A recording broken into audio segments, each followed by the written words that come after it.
नमस्कार and welcome to जैकबोर्ड वाला। मैं हूं आकाश सेन और आज इस वीडियो में हम लोग क्लास 9 साइंस पर बात करने वाले हैं। स्पेशली साइंस में उन सभी प्रश्नों पर बात करेंगे जो एग्जाम में बहुत बार पूछा गया है और इस बार भी पूछा जाने की संभावना बहुत ज़्यादा है। ठीक है, तो इस प्रश्न संख्या 1 के साथ प्रारंभ करते हैं और प्रश्न संख्या 1 हम लोगों को दिया गया है कि निम्न में किन राशियों का एसआई मात्रक समान होता है। ठीक है, तो यहाँ पर आप लोगों को 4 ऑप्शन दिया गया है। मैं ऑप्शन को नहीं पढ़ रहा हूँ, इसमें बहुत लंबा बन जाएगा। ठीक है, और अभी एग्ज़ाम के लिए बहुत कम टाइम है तो हम लोग शॉर्ट में ही बनाने का प्रयास करेंगे। ठीक है, तो इसका आंसर हो जाएगा चाल और वेग।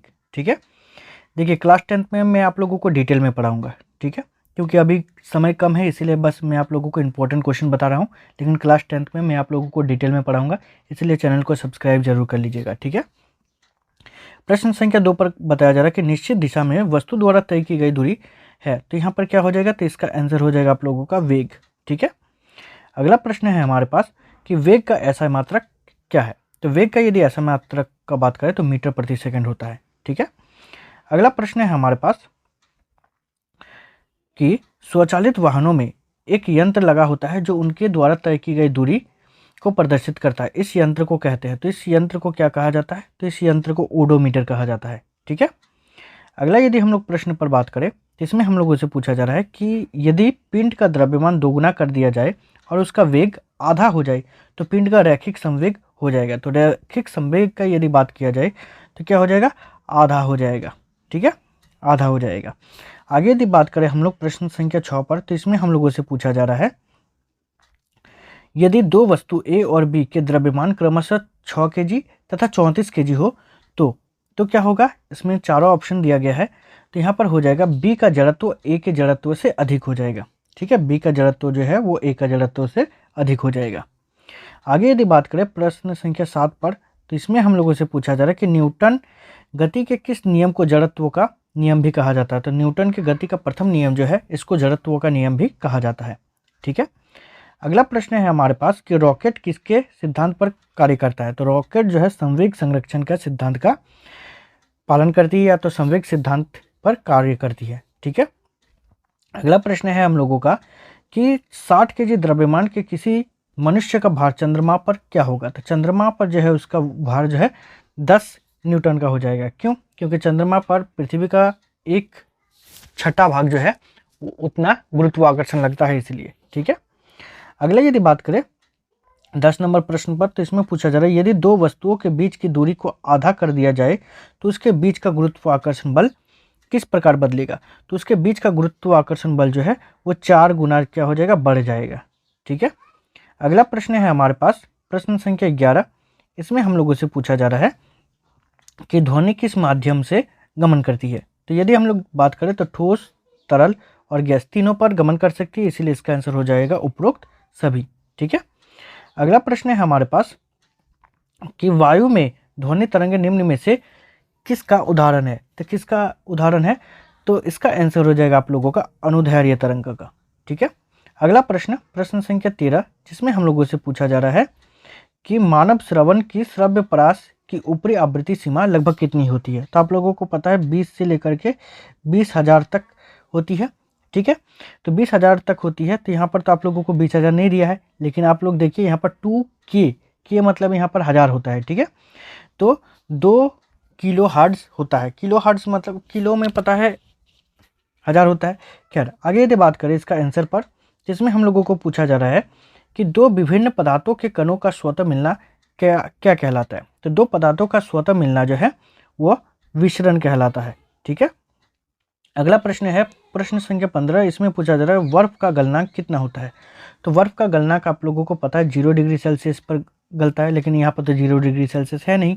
तो आप लोगों को पता है 0 degree Celsius equal to 273 kelvin होता है। तो 273.16 केल्विन हो जाएगा।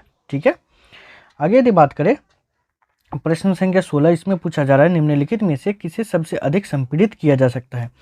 तो हाइड्रोजन गैस को और अधिक संपीड़ित किया जा सकता है। ठीक है, आगे हमारे पास प्रश्न है प्रश्न संख्या 17। इसमें पूछा जा रहा है कि निम्न में से कौन यौगिक का उदाहरण है। तो यहाँ पर यौगिक कौन सा है, तो यहाँ पर जो पीतल है, पीतल हो जाएगा आप लोगों का यौगिक। ठीक है, आगे प्रश्न है हम लोगों का कि पीतल किस किस धातु का मिश्रण है। तो किस किस का है, तो पीतल जो है वो जिंक और कॉपर दोनों का मिश्रण है। ठीक है। अगला यदि हम लोग प्रश्न पर बात करें, प्रश्न संख्या 19, इसमें हम लोगों से पूछा जा रहा है कि निम्नलिखित में कौन रासायनिक परिवर्तन का उदाहरण है। तो यहाँ पर जो 4 ऑप्शन है इसके हिसाब से भोजन का पचना जो है वो रासायनिक परिवर्तन का उदाहरण है। ठीक है। अगला प्रश्न है हमारे पास कि सोडियम ऑक्साइड का सूत्र निम्नलिखित में से कौन सा है। तो सोडियम ऑक्साइड का सूत्र होता है Na2O। ठीक है। अगला यदि बात करें प्रश्न संख्या 21 पर, तो इसमें पूछा जा रहा है कि 36 ग्राम जल में जल के कितने मोल मौजूद होते हैं। तो 36 ग्राम यदि है जल का, तो इसमें जो है 2 मोल उपस्थित होते हैं। ठीक है। आगे देखिए, अभी गणित बताने का समय नहीं है, ठीक है ना, बस इसी के कारण मैं आप लोगों को शॉर्ट में बता रहा हूँ ताकि आप लोग थोड़ा सा समझ में आ जाए। और आप लोग बस सुनिए, ठीक है, सुनिए, आप लोगों का वही काफ़ी है, क्योंकि आप लोग सुनोगे और एग्जाम में जा करके बस आप लोग ऑप्शन को देखोगे ना तो आप लोगों को याद आ जाएगा। ठीक है। अगला प्रश्न है हमारे पास, C2H2 मूलक द्रव्यमान क्या होगा। यदि C2H2 का मूलक द्रव्यमान का बात करें तो 26 हो जाएगा। ठीक है। अगला प्रश्न है हमारे पास प्रश्न संख्या 23, इसमें पूछा जा रहा है कि इलेक्ट्रॉन की खोज किसने की। तो इलेक्ट्रॉन का खोज किया था J.J. टॉमसन ने। ठीक है। कहीं कहीं इसको थॉमसन भी लिखा जाता है, जैसे यहाँ पर थॉमसन लिखा है, कहीं कहीं टॉमसन लिखा रहता है। ठीक है। आगे यदि बात करें प्रश्न संख्या 24, इसमें हम लोगों से पूछा जा रहा है कि एक तत्व में 11 इलेक्ट्रॉन है तथा 12 न्यूट्रॉन है, उस तत्व का परमाणु संख्या क्या होगा। तो सिंपल सी बात है, परमाणु संख्या भी हो जाएगा उसका 11।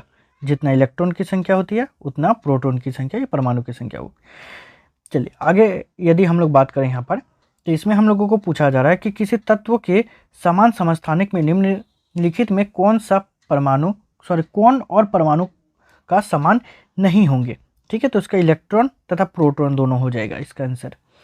आगे हम लोगों का पूछा जा रहा है 26 में कि निम्नलिखित में से कौन एक कोशिकीय जीव के उदाहरण है। तो कौन सा है, तो अमीबा है। ठीक है। अगला प्रश्न है हमारे पास, वो है लाइसोसोम का निर्माण कौन करता है। तो लाइसोसोम का निर्माण जो है गोल्जी उपकरण करता है। ठीक है। अगला प्रश्न है हमारे पास प्रश्न संख्या 28, इसमें पूछा जा रहा है कि कोशिका झिल्ली के आर पार पदार्थों का आना जाना किस प्रक्रिया के द्वारा होता है। तो वो होता है परासरण द्वारा। ठीक है, परासरण द्वारा। आगे यदि बात करें प्रश्न संख्या 29 पर, तो इसमें हम लोगों से पूछा जा रहा है कि पौधे के शीर्ष पर कौन सा उत्तक पाया जाता है। तो विभोज्यतक पाया जाता है, शीर्ष विभोज्यतक कहीं कहीं लिखा जाता है। खैर, अगला प्रश्न है कि रक्त के तरल अधात्रीय भाग को क्या कहते हैं। तो उसको प्लाज्मा कहा जाता है। ठीक है। अगला प्रश्न है हमारे पास कि श्वेत क्रांति किससे संबंधित है। तो श्वेत क्रांति जो है दूध उत्पादन से संबंधित है। ठीक है। अगला प्रश्न है हमारे पास कि निम्नलिखित में कौन रबी फसल का उदाहरण है। तो रबी फसल जो है वो चना हो जाएगा इसका आंसर। ठीक है।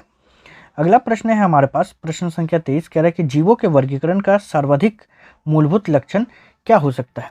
तो जीवों के यदि हम लोग वर्गीकरण का सर्वाधिक मूलभूत लक्षण का बात करें तो होता है उसका कोशिका संरचना। ठीक है। आगे हम लोगों को पूछा जा रहा है प्रश्न संख्या 34 में कि पादप वर्ग का उभयचर किसे कहते हैं। तो पादप वर्ग का यदि उभयचर का बात करें तो ब्रायोफाइटा को कहा जाता है। ठीक है। अगला प्रश्न संख्या 35, इसमें हम लोगों से पूछा जा रहा है कि वेल निम्नलिखित में से किस वर्ग से संबंधित है। तो वेल जो है स्तनपायी है। ठीक है। अगला प्रश्न संख्या 36, जिसमें पूछा जा रहा है हम लोगों को कि वैश्विक उष्णन के लिए कौन सा गैस उत्तरदायी है। जिसमें हो जाएगा कार्बन डाइऑक्साइड। ठीक है।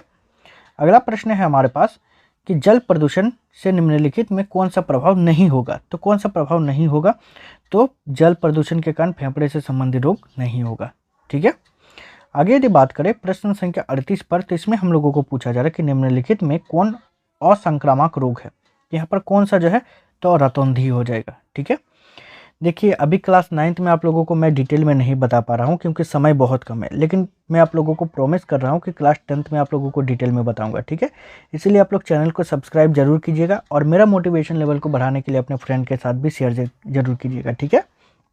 चलिए, प्रश्न संख्या 39 में बात करें तो इसमें कह रहा है निम्नलिखित में कौन दीर्घकालिक रोग के उदाहरण है। तो दीर्घकालिक रोग के उदाहरण कौन सा हो जाएगा, तो यहाँ पर आप लोगों का हो जाएगा मधुमेह। ठीक है।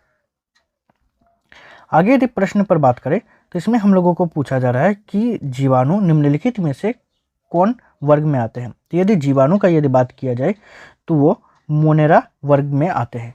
ठीक है। देखिए ऐसे ही और भी वीडियोस चाहिए तो चैनल को ज़रूर सब्सक्राइब कीजिएगा, ठीक है। और मेरा मोटिवेशन लेवल को बढ़ाने के लिए अपने फ्रेंड के साथ शेयर भी कीजिएगा, ठीक है। तो इस वीडियो में इतना ही, मिलते हैं नेक्स्ट वीडियो में, तब तक के लिए बाय, थैंक यू।